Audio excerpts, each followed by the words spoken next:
Thank you so much. It's a pleasure being here, presenting a little bit of what we are doing in gasification of biomass and renewable energy. And this is a picture from our plant down in Höganäs in the southern part of Sweden. It's a 6 megawatt plant we have built in this place, and it's actually from where our business will go further. A little bit about our company, the project in Höganäs, and then where to go from here. So it's this company is 15 years old, will be 16 by the end of this year.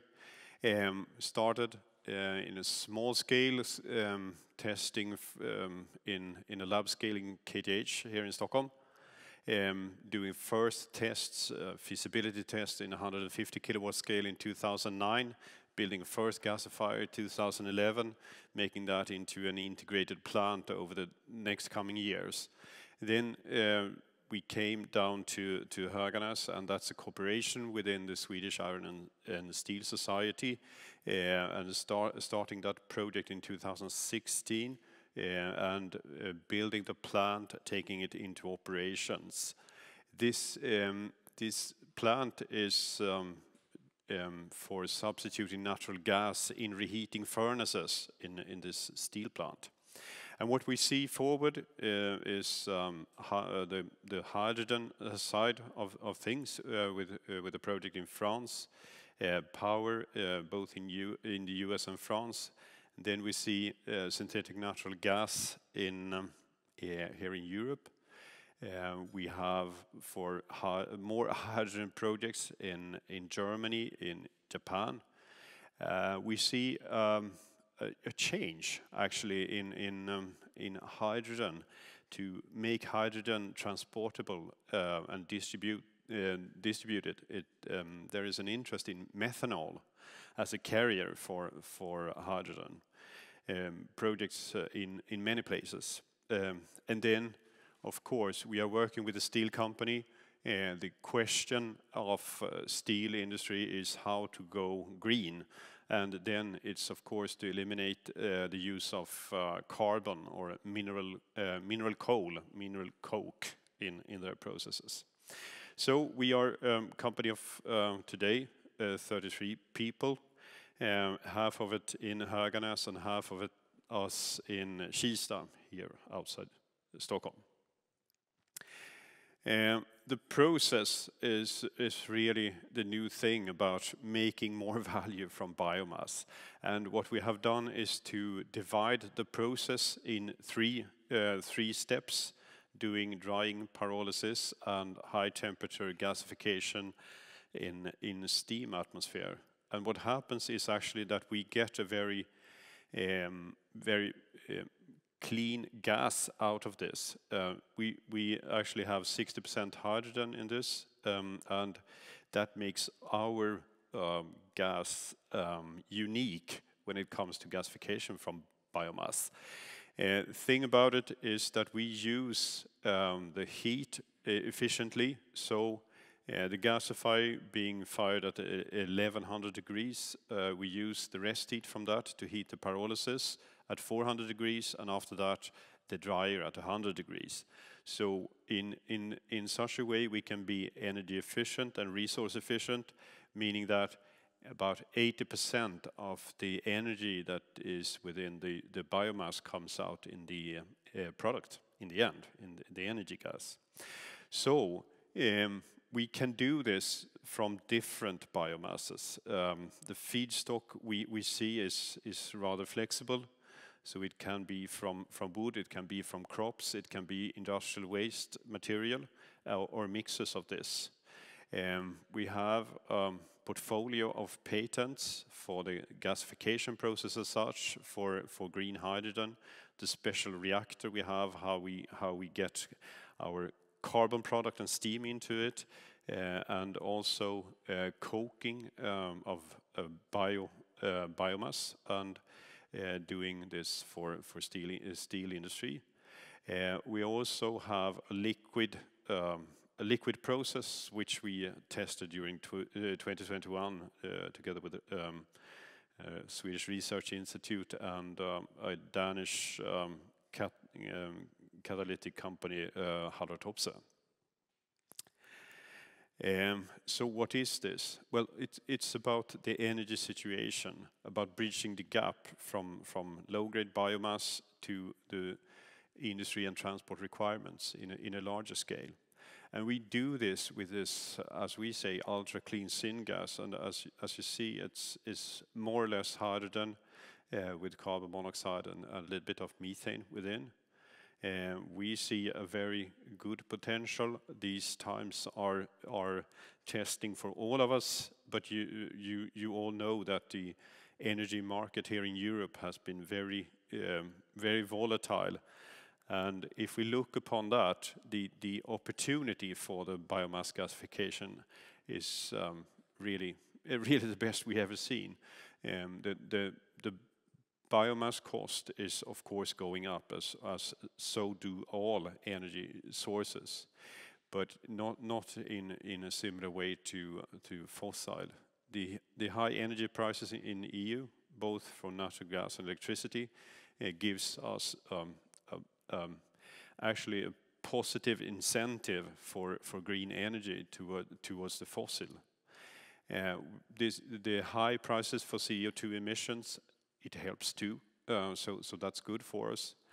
And we have also seen a switch that the industry being more focused on getting to know technology, but now there are projects going on in as we said, steel industry, but also in the chemical industry, which actually we haven't seen for many years. The green transport fuels is an obvious one, and with the price, especially here in Sweden, Germany as well, it's really a good incentive for green fuels.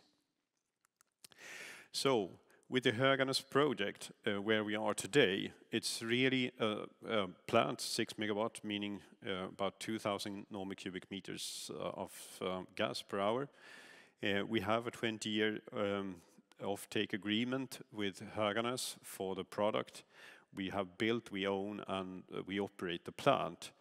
The CO2 reduction from this installation is about 10,000 tons per year. There is an expansion possibility both for gas and for the carbon product.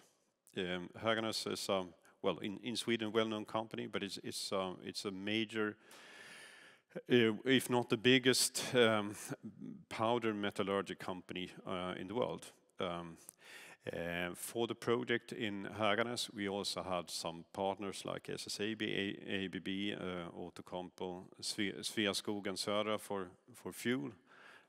Financing from Energimyndigheten and Klimatklivet to Swedish Energy Agency and Swedish Environmental Protection Agency. Also Calderus for the installation of the high temperature gasifier. The results from this is we have seen the full syngas quality produced from the start in this, and we have this quality verified by third parties during 2021. We have tested this in Höganäs furnaces, and it works as specified. We still have some technical issues on char dusting in the pyrolysis, the mid step of the process, and we need to come a little bit longer with that. We have some modifications we have done for capacity, and we continue with the operational tests forward in 2022 when it comes to the Höganäs plant. And then what we see going forward, it's there are many things around gasification of biomass, as I said initially, bridging the gap. And now it's like when we start from the stem of the tree with the biomass, there are lots of different ways forward. and we are also working with different ways. But the main stem upwards is, of course, the gasification with the syngas produced, where we add a catalytic upgrade on the left-hand side. And there it means we can do liquid fuels, we can do alcohols, biogas, or any other chemical product. The good thing here is that is well-known technology. It's on the market, has been there for, well, decades. So it's really the thing is to have the gas that we can produce. Then you open up for all of these applications. The other side is, of course, on the right-hand side, the hydrogen. And hydrogen is a very hot topic for being a clean energy and being a clean energy of the future. And you can say it's not only its energy abilities, it's also as a raw material when it comes to chemical production. And there it's really a big commodity. So the need for green hydrogen is really essential. And you can also say that when the alternative today is mostly to use electricity to produce hydrogen, we can actually provide hydrogen to a very cost efficiently compared to electricity, and especially with the electricity prices right now. So what we see in this way forward is really the gaseous fuels, it's the liquid fuels, and it's also the solid, the carbon product, the biocoke. And this makes our technology platform unique. So when we look upon the hydrogen pipeline, we see two specific ways forward. One is the hydrogen for road transports, and we see that on the maritime side, it has changed from gaseous hydrogen to methanol being more of an interest because it's so much easier to handle. And having a vessel at sea with a high pressurized flammable gas system aboard is not that attractive. So we see that as the way forward. When it comes to the carbon product and steel industry, we actually see this. This looks a little bit like charcoal, but it's not. It's a little bit more efficient when it comes to handling in high temperatures. The steel industry here has a big issue, and the way of solving that is, of course, to find a green source of that needed carbon. We have been working with that together with Höganäs and within the Swedish Iron and Steel Society for more than 5 years now. So it's a very fascinating thing. So when we look forward, we see the opportunity for green methanol. It's been a tremendous interest in this direction, and as you see, not only here in Europe but out in the world. Green natural gas with the catastrophic development in Ukraine and so on. The Russian gas for Europe doesn't seem to be sustainable. It will be gone by 2030, it's said, and what will come instead? There must be an alternative. There must be an energy source, and we think that our synthetic natural gas is the best option for that. When it comes to power, it's obvious that there is a difference in the power market where you have intermittent type of renewable electricity coming from windmills, coming from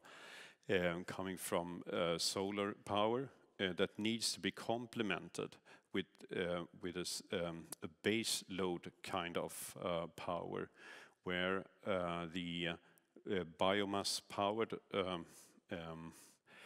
solution will be very important for that development. When it's green hydrogen, I think one could say that it's a hype, more or less. You can say it's really a strong demand for several type of applications.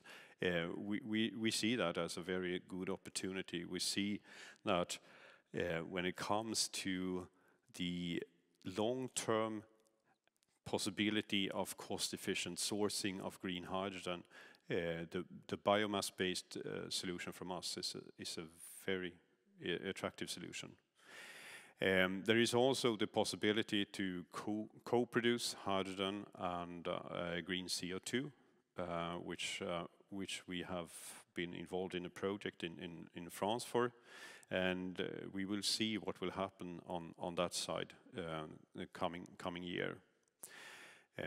The last part, the green carbon for steel, it's really a large demand when it comes to these type of industries, and the sourcing of biomass will of course be a very important part of how do we use our resources in the best of ways when we go forward. So we see these opportunities, we work with them, and this is our way forward. So thank you very much.